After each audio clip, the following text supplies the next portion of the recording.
Vamos buscar no Evangelho nossa libertação. Ó Brasil,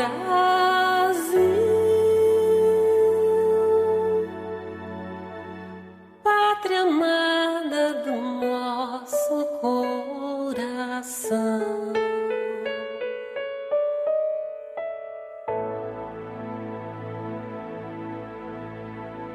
Sejam todos bem-vindos ao canal Companheiros da Luz. Campanha de divulgação do Consolador Prometido, dádiva divina da terceira revelação, materializada na obra básica e subsidiárias da codificação espírita, trazidas ao mundo pelos emissários do Senhor, que semeiam as diretrizes reveladoras de Deus, a forjar nossa evolução moral, apontando-nos rumo à nova era. Leitura e estudo do livro, Brasil, Coração do Mundo, Pátria do Evangelho. Obra ditada pelo Espírito Humberto de Campos, ao médium, Chico Xavier. Iniciemos então, a leitura deste capítulo de número 27, intitulado A República. Se a monarquia, embora todas as liberdades públicas que desenvolvera, espíritos avançados do Brasil, a consideravam como a derradeira recordação da influência portuguesa, a República, era considerada pela comunidade brasileira, como a fórmula de governo compatível com a evolução do país, e com a posição cultural do seu povo. Essa ideia, genuinamente nativista, alcançara todas as inteligências, e a garantia do seu êxito, se patenteara aos olhos de todos, após a Lei de 13 de maio, que ferira os interesses particulares, de todas as classes conservadoras. Por essa razão, os anos de 1888 e 1889, assinalaram os derradeiros tempos, do único império das plagas americanas. Por toda parte, e em todos os ambientes, civis e militares, acendiam-se os fachos do idealismo republicano, sob o pálio da generosidade da coroa. No mundo invisível, reúne o Senhor as falanges benditas de Ismael, e dos seus dedicados colaboradores, e enquanto as luzes finas douravam o éter da imensidade, que se enfeitava de luminosas flores dos jardins do infinito, falou a sua voz, como no crepúsculo admirável, do sermão da montanha. Irmãos, a pátria do Evangelho atinge agora a sua maioridade coletiva. Profundas transições assinalaram a sua existência social e política. Uma nação que alcança a sua maioridade, é a responsável legítima, e direta, por todos os atos comuns que pratica, no concerto dos povos do planeta. Necessário é, separemos agora, o organismo político do Brasil, dos conselhos permanentes e constantes, do mundo espiritual, para que todos os seus empreendimentos, sejam devidamente valorizados. À maneira dos indivíduos, as pátrias têm, igualmente, direito à mais ampla liberdade de ação, uma vez atingido o plano, dos seus raciocínios próprios. Acompanharemos, indiretamente, o Brasil, onde as sementes do Evangelho foram jorradas a mancheias, a fim de que o seu povo, generoso e fraternal, possa inscrever mais tarde, a sua gloriosa missão espiritual, nas mais belas páginas da civilização, em o livro de ouro dos progressos do mundo. Seus votos evolutivos, no que se refere às instituições sociais e políticas, serão carinhosamente observados por nós, de maneira a não serem obstadas, as deliberações das suas autoridades administrativas, no plano tangível da matéria terrestre. Mas, como o reino do amor integral, e da verdade pura, ainda não é do orbe terreno, urge reformemos também as nossas atividades, concentrando-as na obra espiritual da evangelização, de todos os espíritos, localizados na região do Cruzeiro. Consolidareis o Templo de Ismael, para que do seu núcleo, possam expandir-se, por toda a extensão territorial da pátria brasileira, as claridades consoladoras da minha doutrina de redenção, de piedade e de misericórdia. Ensinareis aos meus novos discípulos encarnados, a paciência, e a serenidade, a humildade, e o amor, a paz, e a resignação. Para que a luta seja vencida pela luz, e pela verdade.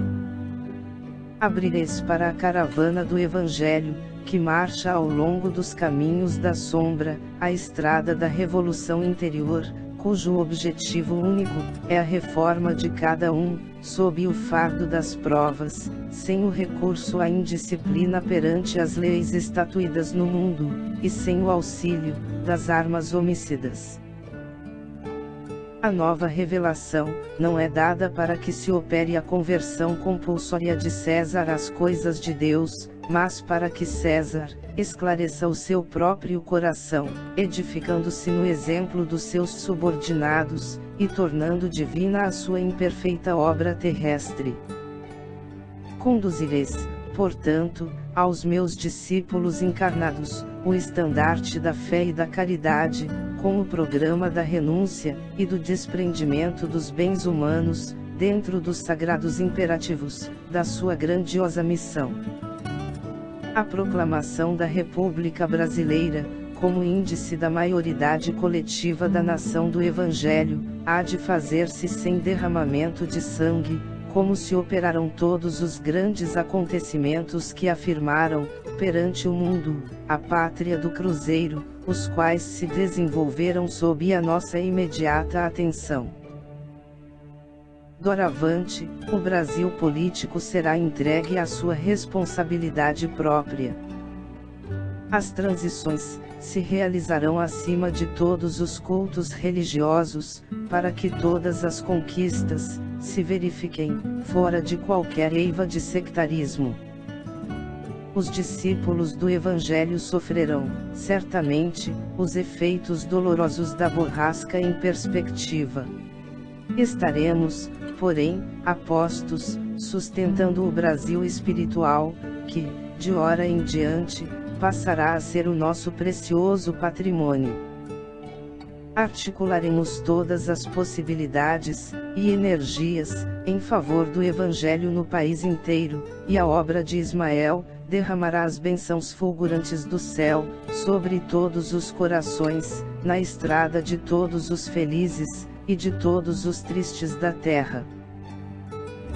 Acordemos a alma brasileira para a luminosa alvorada desse novo dia.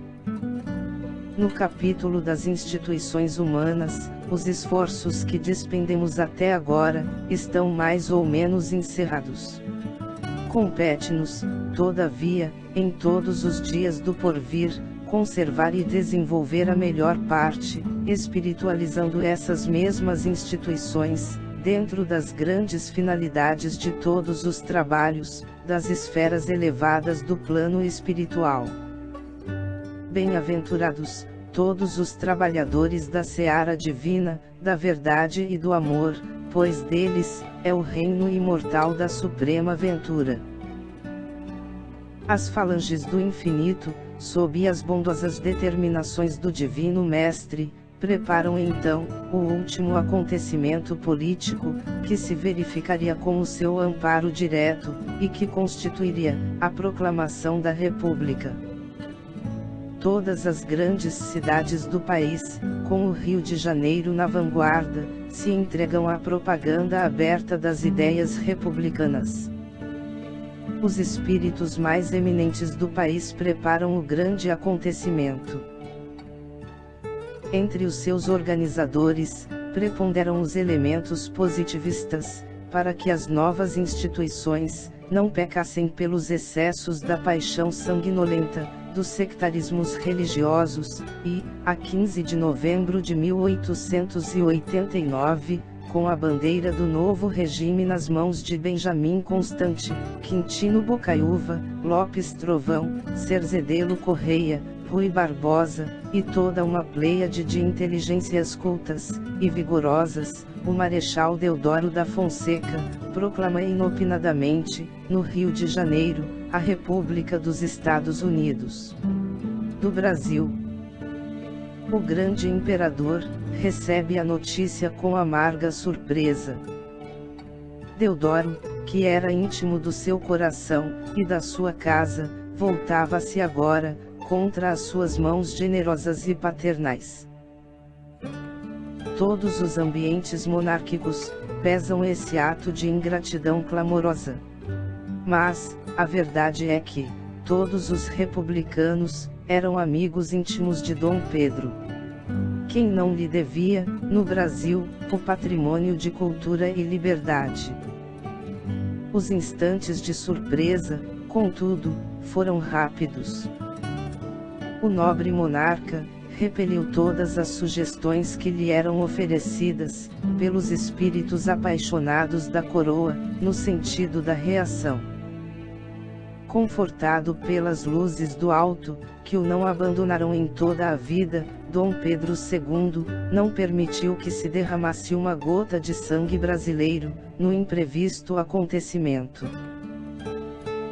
Preparou, rapidamente, sua retirada com a família imperial para a Europa, obedecendo às imposições dos revolucionários, e com lágrimas nos olhos, rejeita as elevadas somas de dinheiro que o Tesouro Nacional lhe oferece, para aceitar somente um travesseiro de terra do Brasil, a fim de que o amor da pátria do Cruzeiro lhe santificasse a morte, no seu exílio de saudade e pranto. Jesus, porém, consoante a sua promessa, lhe santificaria os cabelos brancos. Uma tranquila paciência caracterizou o seu inenarrável martírio moral. O grande imperador retirou-se do Brasil deixando, não um império perecível e transitório do mundo, mas uma família ilimitada, que hoje, 1938, atinge a soma de quase 50 milhões de almas. Visitado pelo Visconde de Ouro Preto, no mesmo dia em que este chegava à capital portuguesa, o imperador lhe declara com serena humildade: "Em suma, estou satisfeito." E, referindo-se à sua deposição, acrescenta: "É a minha carta de alforria. Agora posso ir aonde quiser."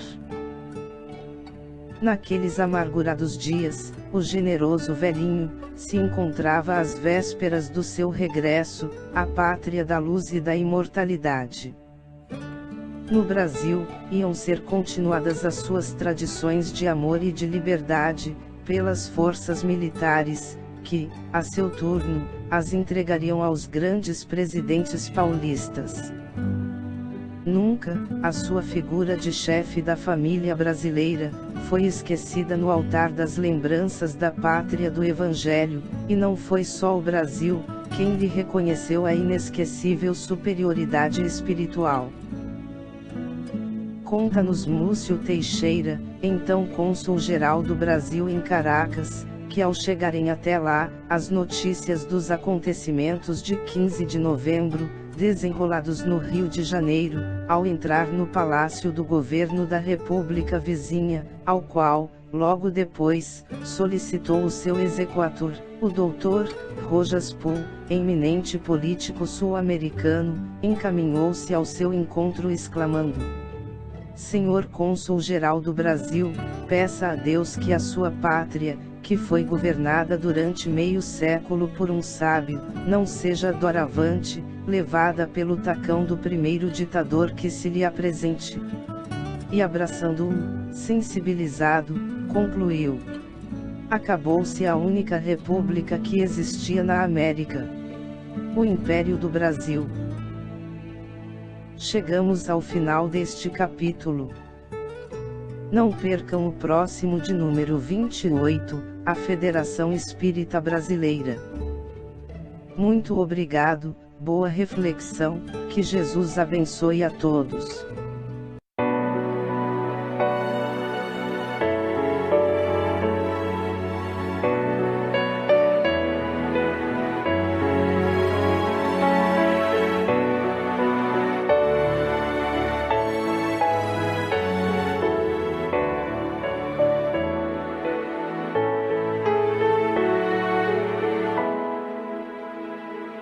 Brasil, terra de bênçãos, Brasil, celeiro de luz, Brasil, coração do mundo, pátria do Evangelho,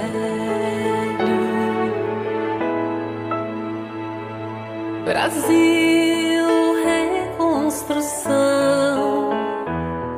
Brasil, renovação, tempo novo de despertar, tempo de evangelizar.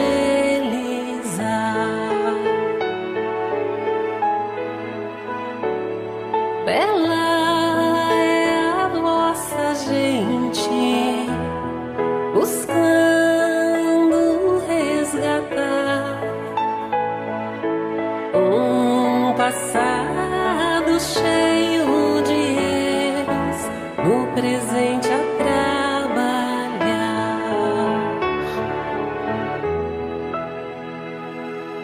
Vamos buscar no Evangelho nossa liberdade.